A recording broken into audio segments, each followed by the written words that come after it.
శ్రావణ మాసం సందర్భంగా ప్రతి 2 లక్షల కొనుగోలుపై ఒక గోల్డ్ కాయిన్ ఉచితం మన ముకుంద జ్యువెల్స్ లో. నమస్తే, వెల్కమ్ టు సుమన్ టీవీ. నేను మీ సాయి. తెలంగాణ రాజకీయాలలో ప్రస్తుతం రుణమాఫీకి సంబంధించినటువంటి అంశం ప్రతిపక్షానికి అధికార పార్టీకి మధ్య తీవ్రమైనటువంటి ఉద్రిక్తతలకు దారితీసినటువంటి అంశంగా మారింది.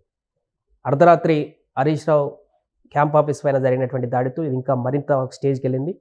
ఒకవైపు అధికార పార్టీ రుణమాఫీ చేసినని వారు చెప్తున్నారు, రుణమాఫీ పూర్తిగా చేయలేదంటూ బీఆర్ఎస్ నేతలు చెప్తున్నారు. దీనికి సంబంధించి పూర్తిగా మాట్లాడేటువంటి ప్రయత్నం చేద్దాం. మనతో పాటు Suman TV news chief editor Keshav గారు ఉన్నారు. సార్ నమస్తే. నమస్తే. రుణమాఫీ కంప్లీట్ అయిపోయింది, రాజీనామా చేయాలని కాంగ్రెస్ వాళ్ళు, లేదుగా పూర్తిగా చేయలేదు, ఇదంతా మోసపూరితమైనటువంటి కార్యక్రమం అంటూ బీఆర్ఎస్ నేతలు చేస్తున్నటువంటి కౌంటర్స్ ఎలా చూడొచ్చు అంటారు? ఇంతకు రుణమాఫీ జరిగిందా లేదా? ప్రస్తుతం జరుగుతున్నటువంటి పొలిటికల్ హీట్ని ఎలా చూడొచ్చు అంటారు? ఆంధ్రప్రదేశ్కి తెలంగాణకు ఉన్న రాజకీయాల్లో తేడా ఏంటంటే, ఈ వీధిలోకి వచ్చి రాజకీయ నాయకులు ఒకరి మీద ఒకరు దాడులు చేసుకునేటువంటి వాతావరణం లేదు అనుకునేటువంటి పరిస్థితి ఉండేది. ఇప్పుడు తెలంగాణలో కూడా అటువంటి సంస్కృతి మొదలైందా అనేటువంటి సందేహం వస్తుంది ఈ ఇష్యూ మీద. ఎందుకంటే ఆగస్టు 15 డెడ్ లైన్ పెట్టారు ముఖ్యమంత్రి రేవంత్ రెడ్డి గారు. 2 లక్షల లోపు రుణాలన్నింటినీ కూడా మాఫీ చేస్తాం. ఎన్నికల హామీ అదే కదా ఇచ్చారు, రుణాలన్నీ మాఫీ చేస్తామని చెప్పాలి. 2 లక్షల లోపు ఉన్నటువంటి రుణాలను మాఫీ చేస్తూ ఉన్నారు.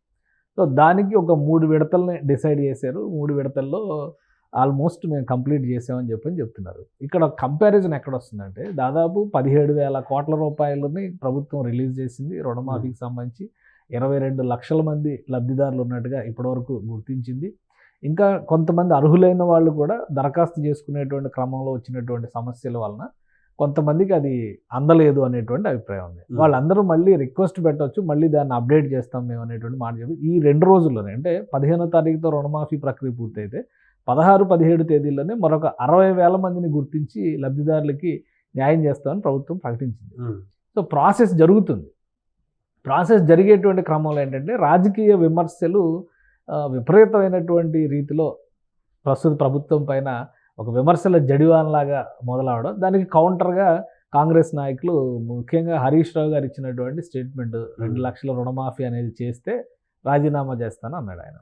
సో దాన్ని పక్కన పెట్టేసి బీఆర్ఎస్ నాయకత్వం ఇప్పుడు ఏం చేస్తుందంటే, గతంలో మేము చేసిన స్థాయిలో మీరు రుణమాఫీ చేయలేదు, అప్పుడు లబ్ధిదారుల సైజ్ ఎక్కువ ఉంది, ఇప్పుడు లబ్ధిదారులు తక్కువ మంది ఉన్నారు, ప్రభుత్వం వివిధ రకాల కండిషన్స్ పెట్టడం ద్వారా దీన్ని తగ్గించింది అని బీఆర్ఎస్ నాయకత్వం వాదిస్తుంది. దాని మీద ప్రతి సవాళ్ళు జరుగుతున్నాయి. అది ఒక పరిధి దాటి సిద్దిపేట కేంద్రంగా ఒకరి ఫ్లెక్సీల మీద ఒకరు, ఎందుకంటే కాంగ్రెస్ నుంచి ఏమో ఫ్లెక్సీలు పెట్టారు, దాని మీద స్లోగన్స్ కూడా రాశారు చాలా క్లియర్గా. మీరు రుణమాఫీ అయిన వెంటనే రాజీనామా చేస్తాను కదా, రాజీనామా చేయండి, అసలు మీరు రుణమాఫీనే కాదు మీరు చేసిందని చెప్పని వీళ్ళు కౌంటర్ చేశారు. హరీష్ రావు గారి ఆఫీస్ మీద రాత్రికి రాత్రి దాడి జరిగింది, మొత్తం ఫ్లెక్సీలు అన్ని చించేశారు. వీళ్ళు కట్టిన ఫ్లెక్సీలు చించేశారని వాళ్ళు వెళ్ళి వాళ్ళ కార్యాలయంలో ఉన్న ఫ్లెక్సీలు చించేశారు. సో ఇది ఎక్కడికి వెళ్తుంది? రాజకీయం కంటే కూడా ప్రజా ప్రయోజనం ముఖ్యం అనేటువంటి ఉద్దేశంతోనే కదా ఇప్పుడు ఆ రాష్ట్రంలో కానీ ఈ రాష్ట్రంలో కానీ ప్రభుత్వాలు మారింది. ఇప్పుడు మళ్ళీ కక్షపూరితమైనటువంటి రాజకీయాల్లోకి వెళ్తున్నారా అనేటువంటి సందేహం. అసలు ఇంత సీరియస్గా బీఆర్ఎస్ పార్టీ రిటార్ట్ ఇవ్వాల్సినటువంటి అవసరం ఏమొచ్చింది? ఆ రిటార్ట్కి ఒక ప్రధానమైనటువంటి కారణం ఏంటంటే, ముఖ్యమంత్రి రేవంత్ రెడ్డి గారు చాలా క్లియర్గా ఒక ఆరోపణ చేస్తున్నారు. బీఆర్ఎస్ బీజేపీ మధ్య ఒక దోస్తీ కుదిరింది, బీఆర్ఎస్ పార్టీ విలీనం కాబోతుంది. ఆయన నిన్న మరి పదవులు కూడా అనౌన్స్ చేశారు కదా. కేసీఆర్ గారికి ఏమో గవర్నర్ పదవి, కేటీఆర్ గారికి కేంద్ర మంత్రి పదవి, హరీష్ రావు గారికి ప్రతిపక్ష నేత, సంజయ్ కూడా ఆయనకు కొత్త వివరణ కూడా ఇవ్వడం జరిగింది. ఆయన కూడా కాంగ్రెస్ తో మిక్స్ అవుతుంది, ఆ తర్వాత వీళ్ళు పంచుకునేటువంటి పదవులకు సంబంధించి కూడా ఆయన వివరించారు. సో ఈ విలీనం అనేటువంటి రాజకీయం ఎక్కువ హైలైట్ అవుతుంది. దీనివల్ల నష్టపోతుంది ఎవరు ఎక్కువ? BRS party. ఎందుకంటే ఇప్పుడు అధికారంలో లేదు, 10 ఏళ్ళు రాజకీయం చేసినప్పటికి కూడా, అధికారం చలాయించినప్పటికి కూడా తెలంగాణలో అస్తిత్వ పోరాటంగా మారిపోయింది. లోక్సభ ఎన్నికల్లో మొదటిసారిగా ఒక్క సీటు కూడా తెలంగాణలో గెలవలేనటువంటి నిస్సహాయ స్థితిలో బీఆర్ఎస్ పార్టీ ఉంది. నాయకులు వరుసపెట్టి ఎక్కడైతే బాగా బలం ఉంది అని అనుకున్నారో, హైదరాబాద్ దాని చుట్టుపక్కల గెలిచినటువంటి ఎమ్మెల్యేలు, ఎంపీలు, ఇంకా డైరెక్ట్గా ఎమ్మెల్సీలు, వీళ్ళు మున్సిపాలిటీలకు సంబంధించినటువంటి నాయకులు కూడా వరుస పెట్టి కాంగ్రెస్లోకి వెళ్ళేటువంటి ప్రయత్నాలు చేస్తున్నారు. సో ఇటు పార్టీని కాపాడుకోవాలి, కేడర్లో ఆత్మవిశ్వాసం నింపాలి, ప్లస్ కుటుంబాన్ని కాపాడుకోవాల్సినటువంటి పరిస్థితి కూడా ఇప్పుడు బీఆర్ఎస్ పైన విపరీతమైన ఒత్తిడి క్రియేట్ చేస్తుంది. ఎందుకంటే మనం చూస్తున్నాం, నెలల తరబడి ఇంకా కవిత జైల్లోనే మగ్గుతున్నటువంటి పరిస్థితి. బెయిల్ వస్తుంది అన్నారు, రాదు అన్నారు, ఈ నెల అన్నారు, వచ్చే నెల అన్నారు, అది మళ్ళీ ప్రొలాంగ్ అవుతున్నటువంటి పరిస్థితి ఉంది. ఢిల్లీలోనే కేటీఆర్ కానీ హరీష్ రావు కానీ మకాం వేసి దానికి సంబంధించి ప్రక్రియను చూడాల్సినటువంటి వాతావరణం ఉంది. ఇటు చూస్తే పార్టీలో బలమైనటువంటి నాయకులు అనుకున్న వాళ్ళు, బలంగా నిలబడతారు అనుకున్న వారు ఒక్కొక్కరు జారిపోతున్నారు. సో పార్టీని కాపాడుకునేటువంటి క్రమంలో ఎదురుదాడి తప్పితే వేరే ప్రత్యామ్నాయం లేదు. కాబట్టి ఈ రోజు జరుగుతున్నటువంటి ఈ విమర్శలు, ఈ భౌతిక దాడులు, లేదంటే ఒకరిపైన ఒకరు చేస్తున్నటువంటి రాద్ధాంతం, ఇదంతా కూడా ఈ ప్రధాన స్రవంతిలో వినిపిస్తున్నటువంటి విలీనం అనేటువంటి మాటను మాఫ్ చేయాలంటే బీఆర్ఎస్ క్యాడర్ క్షేత్రస్థాయిలో ఎంత యాక్టివ్గా, ఎంత అగ్రెసివ్గా ఉంటే అంత అడ్వాంటేజ్ వస్తుంది అనేటువంటి ఆలోచన చేస్తున్నట్టున్నారు. అందుకనే ఈ రుణమాఫీని ఒక ప్రధాన ఎజెండాగా తీసుకున్నారు. రుణమాఫీ జరిగిందా లేదా అనేటువంటి ఒక అయోమయ స్థితిని ప్రజల్లో సృష్టించేటువంటి ప్రయత్నం. ఎక్కడైనా ఒక పథకం కానీ ఒక సిస్టమ్ కానీ అమలు చేస్తే ఒక 2-3 రోజులు కనీసం ఉంటుంది. మొదటి రోజు నుంచే మొదలు పెట్టారు కదా, మేము అంత చెప్పాం మీరు ఇంత చేస్తున్నారు, మీరు అంత చెప్పారు ఇంత. ఇప్పుడు అన్నీ చేసి ఉంటే 10 ఏళ్లలో బాగానే చేసి ఉండొచ్చు, కానీ 10 ఏళ్లలో చేసిన స్థాయి సరిపోలేదనే కదా ప్రజలు ప్రభుత్వాన్ని మార్చారు. లేదా చేసిన తీరులో ఏదో లోపం ఉండబట్టే కదా ప్రభుత్వాన్ని మార్చారు. కాబట్టి కొంత సంయమనం పాటించాల్సినటువంటి అవసరం అయితే తెలంగాణ రాజకీయాల్లో కనిపిస్తుంది. కానీ ఏకపక్ష రీతిలో వ్యవహరించడం, ఒకరిపైన ఒకరు నిందలు వేసుకోవడం, విమర్శలు చేసుకోవడం, అది నేరుగా వీధిలో కాటాకుస్తీ పోటీలాగా మారిపోవడం అనేది రాజకీయాల్లో సరైనటువంటి పద్ధతి కాదు. అలానే ఒక ఉత్తుంగ తరంగం లాగా తెలంగాణ ఉద్యమం జరుగుతున్నటువంటి సమయంలో కూడా ఇలాగ ఒకరి ఆఫీసుల మీద ఒకరు దాడి చేసుకున్నటువంటి పరిస్థితి లేదు. ఏమైనా ఉంటే పార్టీల మధ్య అంతరాయాలు ఉంటే వాళ్ళల్లో వాళ్ళకి ఏమైనా అభిప్రాయ భేదాలు, అంతర్గత విభేదాలు ఉంటే అక్కడేమైనా జరిగినవి ఉండొచ్చు. కానీ ఎందుకంటే గాంధీ భవన్ ముందర జరిగిన ఘటనలు మనకి గుర్తున్నాయి. అలానే బీఆర్ఎస్ ఆఫీస్ ముందర తెలియజేసిన నిరసనలు గుర్తున్నాయి. ఇవన్నీ ఉండొచ్చు, కానీ ఒకరి మీద ఒకరు దాడులకు వెళ్ళడం అనేది తెలంగాణ రాజకీయాల్లో అవాంఛనీయమైనటువంటి పరిణామాలుగా చూడాల్సి ఉంటుంది. ప్రభుత్వం చేసినటువంటి రుణమాఫీలో 70-80% క్లియర్గా కనిపిస్తుంది కదా. ప్రభుత్వం 17,000 కోట్లు రిలీజ్ చేసింది, అది లబ్ధిదారుల అకౌంట్లోకి వెళ్ళిందని చెప్తున్నారు కదా. ఇంకా మిగతా ఏమైనా తప్పులుంటే మేము సవరణ చేస్తామని చెప్పారు. ఒక డెడ్ లైన్ పెట్టారు, ఆ డెడ్ లైన్కి తగ్గట్టుగా నిధులు సమకూర్చారు. 2 లక్షల లోపు ఉన్నటువంటి రుణాలపైన కొన్ని నియమ నిబంధనలు పెట్టారు. ఆ నియమ నిబంధనల్లో కొన్ని పొరపాట్లు ఉన్నాయి. దీనివల్ల కొంతమంది లబ్ధిదారులు పోగొట్టుకునేటువంటి పరిస్థితి ఉన్నారు. వాటిని కూడా మరొకసారి పర్యవేక్షిస్తాం, పరిశీలిస్తాం అనేటువంటి మాట ప్రభుత్వం చెబుతోంది. కానీ ఇది రాజకీయ రగడగా మార్చేస్తున్నటువంటి ప్రయత్నం మాత్రం బీఆర్ఎస్ కాంగ్రెస్ నాయకుల మధ్య ఇది కేవలం విలీనం అనేటువంటి చర్చని బైపాస్ చేసేటువంటి ఉద్దేశంతో జరుగుతున్నటువంటి రాజకీయ రగడగానే మనం భావించాలి. ఎన్నికలకు ముందు చాలా మంది చాలా రకాలుగా అప్పుడున్నటువంటి పరిస్థితులకు అనుగుణంగా ఏదో రకమైనటువంటి మాట మాట్లాడతారు. రాజీనామా చేస్తానని, లేకుంటే మొత్తం ఎన్నికలకే దూరంగా ఉంటాను అని చెప్పేసి. సో అలానే హరీష్ రావు కూడా రుణమాఫీ చేస్తే రాజీనామా చేస్తాననేటువంటి అంశాన్ని ప్రస్తావన తీసుకొచ్చారు. అయితే 1-2 సందర్భాల్లో దీన్ని సీఎం రేవంత్ రెడ్డి గారు కానీ మిగతా వారు కానీ ఆయన చెప్పిందని గుర్తు చేస్తూ కౌంటర్లు ఇవ్వడం వారికి ఓకే, కానీ ఇప్పుడు పూర్తిగా ఫ్లెక్సీలు పెట్టి ఖచ్చితంగా రాజీనామా చేయాలని కాంగ్రెస్ కార్యకర్తలు కూడా వెంటబడేటువంటి పరిస్థితి తీసుకువెళ్ళడం ఇది కరెక్టే అంటారా? అంటే కొడంగల్లో తేల్చుకుందామని సవాళ్ళు విసురుతున్నారు కదా.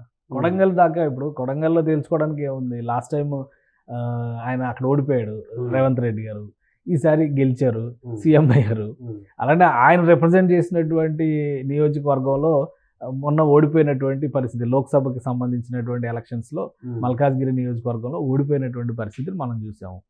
ముందు రాజీనామాలు అనేటువంటి చర్చని, రాజీనామాలు అనేటువంటి సంప్రదాయాన్ని బీఆర్ఎస్ పార్టీ టీఆర్ఎస్గా ఉన్నప్పటి నుంచి అనుసరించింది. తెలంగాణ ఉద్యమం నిర్వీర్యం అవుతుంది, లేదా కాస్త నీరు గారిపోతుంది, చల్లబడుతుంది అనుకున్న సమయంలో ఏదో ఒక ఛాలెంజ్ని తీసుకొని రాజీనామా చేయడం, దాంతో ఎలక్షన్కి వెళ్ళడం అనేది ఒక స్ట్రాటజీగా బీఆర్ఎస్ పార్టీ నాయకత్వం తీసుకుంది.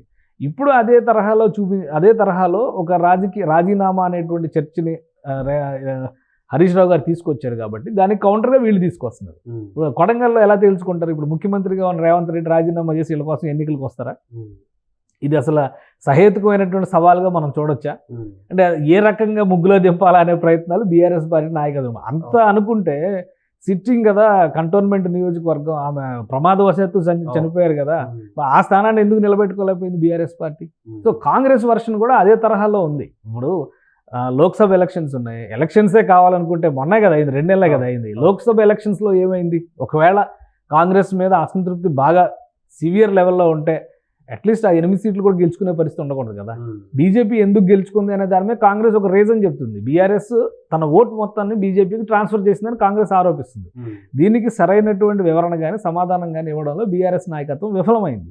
నడుస్తున్నటువంటి రాజకీయం అంతా కూడా బీజేపీ, బీఆర్ఎస్ కాంగ్రెస్ని వీక్ చేసేటువంటి ఒక వ్యూహంలో భాగంగానే తెలంగాణలో రాజకీయం నడుపుతున్నాయి అనేది ఈరోజు రేవంత్ రెడ్డి గారు చేస్తున్నటువంటి ప్రధానమైనటువంటి ఆరోపణ.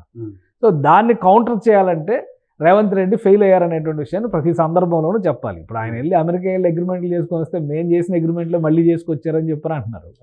సో 10 రోజుల్లో మీరు అసలు శంకుస్థాపన ఎలా చేస్తారని చెప్పాను. రేపు ఫాక్స్కాన్ కూడా అదే జరుగుతుంది. రేపు ఫాక్స్కాన్కి సంబంధించి రెండో ప్లాంట్ మేము చేస్తామని చెప్పి వాళ్ళు ముందుకు వస్తారు. అంటే గవర్నమెంట్ ఫ్రెండ్లీ గవర్నమెంట్ అయినప్పుడు, డెవలప్మెంట్కి సంబంధించి వాళ్ళు సపోర్ట్ చేస్తున్నప్పుడు, విధి విధానాల విషయంలో ఒక స్పష్టత, పారదర్శకత ఉన్నప్పుడు గవర్నమెంట్తో సంబంధం లేదు, పాలసీస్తోనే సంబంధం. సో ఆ పాలసీని బట్టి కేటీఆర్ గారు ఉంటేనే చేయాలని ఫాక్స్కాన్ అనుకోదు కదా, కేటీఆర్ గారు ఉంటేనే విస్తరించాలని చెప్పని వాళ్ళు ప్రణాళికలు సిద్ధం చేసుకోరు కదా. సో ఆ సేమ్ గవర్నెన్స్, సేమ్ పాలసీస్ నడుస్తున్నాయి, లేదా ఇక్కడ ఉన్నటువంటి వాతావరణం, ఇక్కడ దొరికేటువంటి స్కిల్ లేబర్, వీటిని బట్టి వాళ్ళు నిర్ణయాలు తీసుకుంటారు. వాళ్ళ డెవలప్మెంట్కి సంబంధించినటువంటి అమలు చేసేటువంటి ప్రణాళికలు తీసుకొస్తారు. కానీ అది మేము చేసాం కాబట్టి వస్తుందంటే ఇక 92లోనేమో ఎలక్ట్రానిక్ సిటీ మేమే వేసామంటారు, 96లోనేమో మేమే హైటెక్ సిటీ కట్టామని టీడీపీ నాయకులు అంటారు. సో ఎక్కడికి వెళ్ళినా కానీ మళ్ళీ చరిత్ర చెప్పుకోవాల్సినటువంటి పరిస్థితి వస్తుంది. సో రాజకీయంగా ఒకరికొకరు క్లెయిమ్ చేసుకునేటువంటి విధానంలో తెలంగాణలో ఒక పోటాపోటీ వాతావరణం ఉంది. ఎవరు ఊహించని విధంగా క్రమక్రమంగా మళ్ళీ కాంగ్రెస్ తన పట్టు నిలుపుకునేటువంటి ప్రయత్నం తెలంగాణలో బలంగా చేయగలుగుతుంది.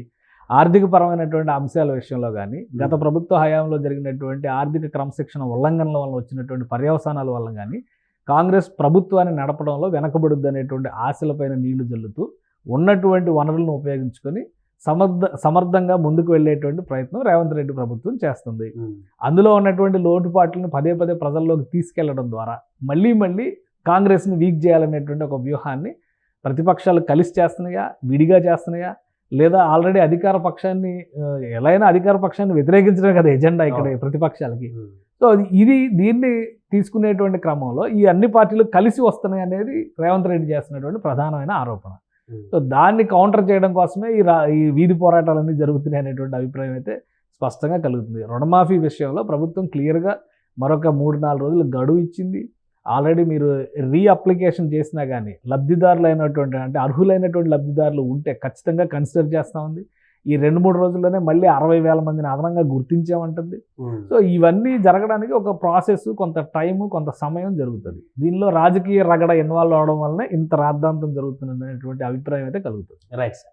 అది మొత్తానికి ప్రస్తుతం తెలంగాణలో జరుగుతున్నటువంటి రైతు రుణమాఫీ పైన పొలిటికల్ హేట్, అటు అధికార పార్టీ, ప్రధాన ప్రతిపక్షమైనటువంటి బీఆర్ఎస్ మధ్య కొనసాగుతున్నటువంటి మాటల తూటాలు, రాత్రుల క్యాంప్ ఆఫీస్ మీద దాడులు చేసుకునేటువంటి పరిస్థితి కూడా దారితీసాయి. చూడాలి రాబోయే రోజుల్లో ఇంకా ఈ ఇరువురు పార్టీల మధ్య నెలకొన్నటువంటి పరిస్థితులు ఎక్కడికి దారితీస్తాయో. సుమన్ టీవీలో మీ పర్సనల్ అండ్ బిజినెస్ ప్రమోషన్స్ కోసం కింది నెంబర్కి కాంటాక్ట్ చేయండి.